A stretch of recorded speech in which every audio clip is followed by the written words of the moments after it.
Olá, tudo bem? Essa é a nossa segunda aula, abordando o assunto Cristologia, pessoa e obra do nosso Senhor e Salvador Jesus. Na primeira aula, nós estudamos sobre definição, e a importância de se estudar Cristologia. Hoje, vamos estudar sobre os nomes de Cristo. Pelo menos aqueles que são os nomes principais, nomes e títulos que a gente encontra nas Sagradas Escrituras. Na Bíblia, os nomes, eles possuem significado. Por exemplo, o nome Malaquias significa meu mensageiro. Já o nome Abraão tem o significado de pai exaltado. O nome Pedro significa pedra, rocha. Então, é essa a ideia que a gente encontra na Bíblia. Os nomes pessoais, geralmente, eles têm significados. Com relação aos nomes do nosso Salvador, também é assim. Alguns nomes podem apresentar falar um pouco sobre a sua natureza, ou as suas naturezas, natureza humana, natureza divina. Outros nomes e títulos podem apresentar um pouco da missão que Jesus Cristo veio realizar aqui na Terra, e outros nomes podem dar uma ideia para a gente sobre os ofícios de Cristo, ofício de rei, sacerdote e profeta. Vamos estudar agora sobre 5 nomes de Cristo, nomes e títulos, que são Jesus, Cristo, Filho do Homem, Filho de Deus e Senhor. No decorrer da nossa aula, se você gostar desse vídeo, deixa aí o seu comentário, tá? Se inscreva no nosso canal. Quero inclusive agradecer as pessoas que já fizeram isso. Meu muito obrigado, que Deus abençoe muito a vida de vocês. E compartilhe esse canal com outras pessoas, para que essas pessoas também possam ser abençoadas com a mensagem da graça de Deus em suas vidas. Vamos então estudar os nomes do nosso Salvador. Comecemos então pelo nome Jesus. O nome Jesus significa Deus é salvação, ou Deus é a minha salvação. Esse nome era comum no período do nosso Senhor e Salvador Jesus. Pelo significado desse nome, por causa desse significado, alguns pais colocavam em seus filhos esse nome expressando exatamente a fé que eles tinham em Deus, como aquele que haveria de salvar, de redimir, de resgatar o seu povo. Só que no caso do nosso Senhor e Salvador Jesus Cristo, esse nome expressa exatamente a missão que ele veio realizar. Quando o anjo de Deus conversou com José acerca de Maria, que estava grávida, o anjo falou para José que ele deveria colocar no nome do filho de Maria o nome Jesus, e a razão é porque ele salvará o seu povo dos pecados deles, indicando exatamente a missão de Jesus. Jesus Cristo mesmo disse, ele teria vindo ao mundo para buscar e salvar o que se havia perdido. Um texto bíblico que mostra para a gente que esse nome era comum na Palestina é o texto de Colossenses, capítulo 4, versículo 11, porque ali o nome Jesus aparece. O apóstolo Paulo cita esse nome, fazendo referência não ao Senhor e Salvador Jesus Cristo, mas a um outro Jesus, amigo de Paulo, companheiro de Paulo, nas suas lutas em relação à pregação do Evangelho. Tá? O nome Jesus, então, é o nome pessoal do nosso Salvador. Seguindo, então, para o segundo nome, nós temos o nome Cristo. O nome Cristo significa ungido, e ele tem o seu equivalente no Antigo Testamento com o significado de Messias. Então, Cristo no Novo Testamento, Messias no Antigo Testamento, em ambos os casos o significado é ungido. O nome Jesus é o nome pessoal. O nome Cristo é o nome oficial, é um título dado ao nosso Salvador. Então, o que acontece, e a gente percebe isso dentro das Sagradas Escrituras, é que com o passar do tempo, o nome pessoal foi unido ao título, de tal maneira que o nosso Salvador é chamado na Bíblia de Jesus, Jesus Cristo, Cristo, Cristo Jesus, Jesus o Cristo, é exatamente para mostrar essa união, né, tanto do nome pessoal com relação também ao título. Pensemos um pouco então nessa questão de ungido, já que esse é o significado do nome Cristo. No Antigo Testamento acontecia uma unção que era realizada especificamente para reis, sacerdotes e profetas, principalmente reis e sacerdotes, mas há relatos bíblicos também de unção de profetas. Essa unção era feita com óleo. Lembremos que nas páginas das Sagradas Escrituras, o óleo é um elemento que simboliza o Espírito Santo. Bem, por ocasião dessa unção com óleo, essa unção implicava basicamente 3 coisas na vida da pessoa que estava sendo ungida. A primeira delas era a separação para um ofício, para um cargo, para uma função, ou rei, sacerdote ou profeta. A segunda questão é que a unção implicava em um relacionamento santo, um relacionamento sagrado que deveria haver entre a pessoa ungida e o Deus, o nosso Deus Todo-Poderoso. Nesse sentido, essa pessoa se comprometia em viver realmente uma vida dedicada a Deus, uma vida em santidade na presença do Senhor. E a terceira questão que essa unção com óleo implicava na vida do ungido era a presença do Espírito Santo, então, na vida dessa pessoa. Então, são essas 3 questões básicas, mas extremamente importantes. Repetindo para vocês. Primeiro, a pessoa estava sendo separada por Deus para exercer um ofício. Segundo, ela tinha um relacionamento sagrado com Deus. E terceiro, a presença do Espírito Santo na vida dela. Ora, sendo Jesus o Cristo, o ungido de Deus, ele também foi ungido.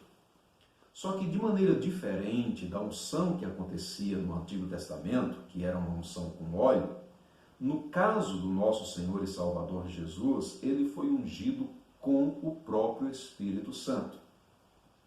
E aí, há 2 momentos em que essa unção aconteceu. O primeiro momento foi por ocasião do seu nascimento ou da sua concepção. Ali, quando ele estava sendo formado no ventre materno, nós sabemos, mediante as Sagradas Escrituras, que Jesus foi formado por um milagre, por uma ação do Espírito de Deus. Então aí nós temos esse primeiro momento dessa unção do Espírito na vida do nosso Senhor e Salvador Jesus, né? E o segundo momento foi por ocasião do batismo, quando Jesus estava sendo batizado por João Batista lá no Rio Jordão. A palavra diz que por ocasião do batismo, o Espírito Santo desceu sobre Cristo, desceu sobre a cabeça de Jesus em forma corpórea de uma pomba. Então esses 2 momentos, e somente esses 2 momentos, indicam essa unção de Cristo, né? O momento em que Jesus Cristo foi ungido por Deus. Ok? Isso é importante para a gente destacar e também tem uma aplicação muito importante para as nossas vidas. Nós que muitas vezes afirmamos que somos de Deus, que pertencemos a Deus, que amamos a Deus, todos aqueles que afirmam que foram separados por Deus para realizar alguma obra, algum serviço, e aí todos nós fomos, toda a igreja foi, graças ao Senhor por isso. É importante dizer que nós também temos, não é, o Espírito de Deus habitando em nossas vidas. Vem sobre nós a responsabilidade de mantermos um relacionamento sagrado com o Senhor, e aqueles que foram separados, designados para exercer algum ofício que o faça de acordo com a vontade de Deus e a direção de Deus em suas vidas. Não é? Então, Jesus Cristo, como sendo o Cristo, o ungido de Deus. Bendito seja o nome do Senhor. O terceiro nome que a gente vai meditar agora é o nome Filho do Homem. Filho do Homem. É interessante, gente, porque esse nome é o nome preferido de Jesus. É a maneira que ele mais se refere a si mesmo. Alguns estudiosos dizem que esse nome aparece mais de 40 vezes nos evangelhos, todas as vezes sendo utilizadas pelo próprio Senhor e Salvador Jesus. Por que ele utiliza esse nome? Não é? Qual a razão, então? Muito provavelmente, Jesus ele utiliza esse nome fazendo referência a uma passagem do livro do profeta Daniel. Daniel capítulo 7, versos 13 e 14. E aí eu quero ler esse texto para a gente agora. Daniel 7, 13 e 14 diz assim: Eu estava olhando nas minhas visões da noite, e eis que vinha com as nuvens do céu um como o Filho do Homem, e dirigiu-se ao ancião de dias e o fizeram chegar até ele. Foi-lhe dado domínio e glória e o reino para que os povos, nações e homens de todas as línguas o servissem. Vejam o que fala sobre o reino. O seu domínio é domínio eterno que não passará e o seu reino jamais será destruído. O que a gente percebe aqui no livro de Daniel é que esse Filho do Homem é um ser exaltado, cheio de majestade, de honra, de glória, que reina, que domina e que reina eternamente. Jesus, então, ele utiliza essa expressão de Daniel 7, 13 e 14, e ele faz referência a si mesmo em relação ao nome Filho do Homem. E aí, alguns estudiosos fizeram assim, pegaram todas as passagens do Novo Testamento, onde o nome Filho do Homem apresenta, fazendo referência a Jesus, e dividiram essas passagens em 4 classes principais. E essas classes são as seguintes. Primeiro, são referências que falam sobre a segunda vinda. O Filho do Homem voltando, não é? Voltando dos céus, com os seus anjos, com poder e glória. Então há várias referências nas Sagradas Escrituras falando sobre isso. A segunda classe é que apresenta o Filho do Homem como aquele que sofre, que veio para sofrer, que veio para morrer, mas também que ressuscitaria dentre os mortos. Já a terceira classe de passagens apresentam o lado divino do Filho do Homem, né?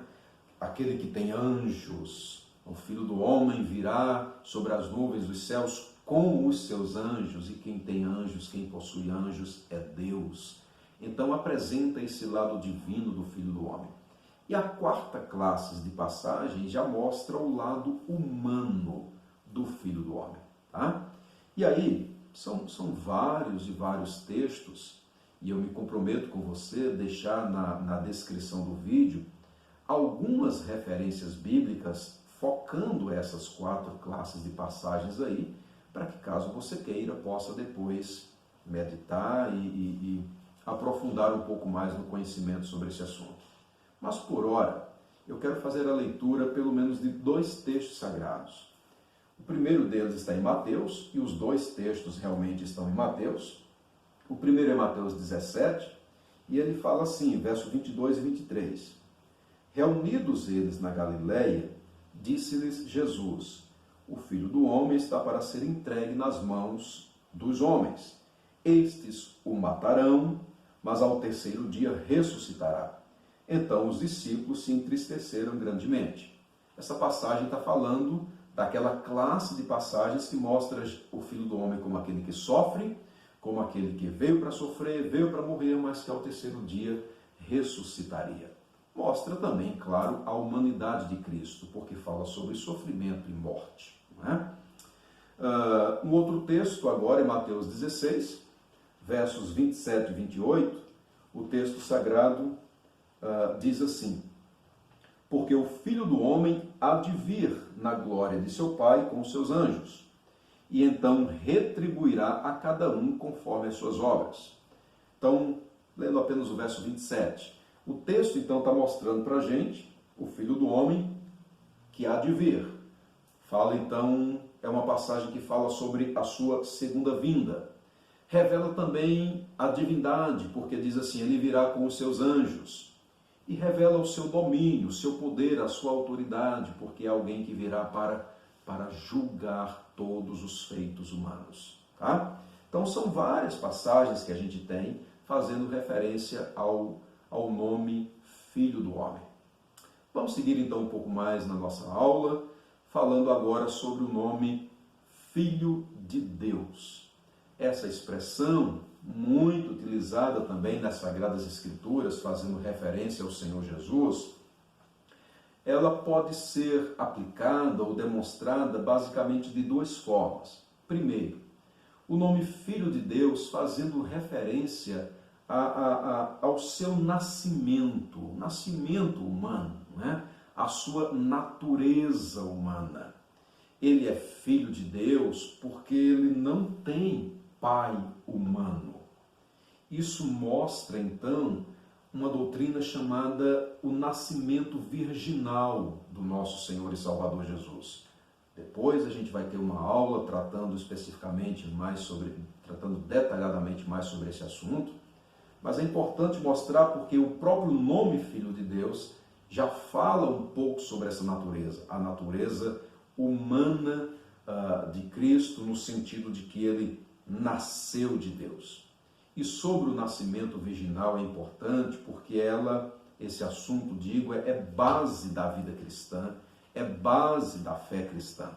E há, inclusive, algumas pessoas que não acreditam no nascimento virginal do Senhor. Mas isso, como eu disse, é fundamental para a nossa vida, fundamental para a nossa fé. Vamos seguir então na nossa série de estudos sobre os nomes de Cristo, abordando então agora, desculpem, né? Esqueci aqui, mas seguindo com vocês, eu disse que o nome Filho de Deus implica em duas coisas, tanto a ideia da humanidade, mas o nome Filho de Deus, ele apresenta também a questão da própria divindade. Veja, ele é o Filho de Deus. É o Filho, nos faz lembrar a Trindade, a segunda pessoa da Trindade, Deus o Pai, Deus o Filho e Deus o Espírito Santo. Então, o nome Filho de Deus mostra a divindade de Jesus, a sua existência eterna, né? Que a gente chama de pré-existência, aquele que existe antes de todas as coisas, graças ao Senhor por isso. Mostrando então que Jesus, né, é alguém que existe antes mesmo da sua encarnação. Sim, o texto diz em João, capítulo 1, que o Verbo se fez carne e habitou entre nós. Então o nome Filho de Deus vai expressar então a ideia da divindade de Jesus. E por fim, chegamos no nome Senhor. O nome Senhor, ele pode ser visto da seguinte maneira. Primeiro, como forma de tratamento. A gente chega para alguém e diz, sim, Senhor, não, Senhor. O nome Senhor pode ser utilizado também como reconhecimento de autoridade. Por exemplo, excelentíssimo Senhor, fulano de tal. Mas, na Bíblia, em relação a Cristo, na grande maioria das vezes, quando o nome Senhor aparece, é para expressar um caráter mais elevado. Muito além de uma forma de tratamento ou de reconhecimento de autoridade. Mas é para reconhecer, então, esse caráter maior, um caráter elevado, igualando o nome Senhor ao nome de Deus. Bendito seja o Senhor por isso.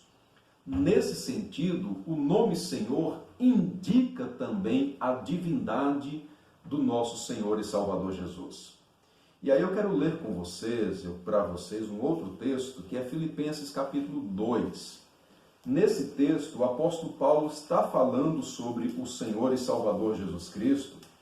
E aí o texto diz assim, Filipenses capítulo 2, a partir do versículo de número 9. Pelo que também Deus o exaltou sobremaneira e lhe deu o nome que está acima de todo nome, para que ao nome de Jesus se dobre todo joelho nos céus, na terra e debaixo da terra, e toda língua confesse que Jesus é Senhor, para a glória de Deus Pai. Senhor aqui então e toda língua confesse que Jesus Cristo é Deus, né? Que Jesus Cristo é aquele que tem realmente toda a autoridade nos céus e na terra. Bem, o que estamos vendo então agora, olhando e estudando os nomes do nosso Salvador. Vimos então o nome Jesus, o nome Cristo, Filho do homem, Filho de Deus e Senhor. Eu quero aplicar então rapidamente esses nomes nas nossas vidas, dizendo o seguinte: Ele é Jesus, cujo significado é Deus é salvação. Então, Ele é o nosso Senhor, aquele que veio realmente para nos salvar. Ele é o Cristo, é o escolhido de Deus, é o Messias, é o ungido, que realizou toda a sua obra, toda a sua missão aqui na terra, na unção do Espírito Santo, no poder do Espírito Santo. Não há outro escolhido por Deus para trazer exatamente esse resgate, essa salvação necessária na vida do ser humano. Ele é o Filho do homem, aquele que se encarnou, sofreu, morreu, mas ao terceiro dia ressuscitou, está sentado à direita de Deus Pai e um dia virá entre as nuvens com os seus santos anjos com poder e glória. Ele é o Filho de Deus, porque Ele é eterno, Ele é a segunda pessoa da Trindade, Ele é todo poderoso, pré-existente, mas Ele é também Senhor, Senhor no sentido de ser divino, mas Senhor também no sentido de ter o direito de exercer o domínio e o controle sobre a minha vida e sobre a sua vida. Então, a esse Cristo, Senhor, Filho do homem, Filho de Deus, a esse Jesus maravilhoso e ao único que recebe, que merece toda a honra e toda a glória, seja a minha vida, seja a sua vida, para a glória de Deus. Bendito seja o nome do Senhor. Que Deus derrame muita graça sobre a sua vida, não é? Aguarde o nosso próximo estudo. Meditaremos então sobre as naturezas de Cristo. Falaremos sobre a natureza humana e a natureza divina. E pelo tamanho do conteúdo, faremos isso em 2 momentos distintos, tá bom? Repito, se você gostou desse vídeo, por favor, compartilhe para que outras pessoas possam ser abençoadas. Muito obrigado. Deus abençoe você.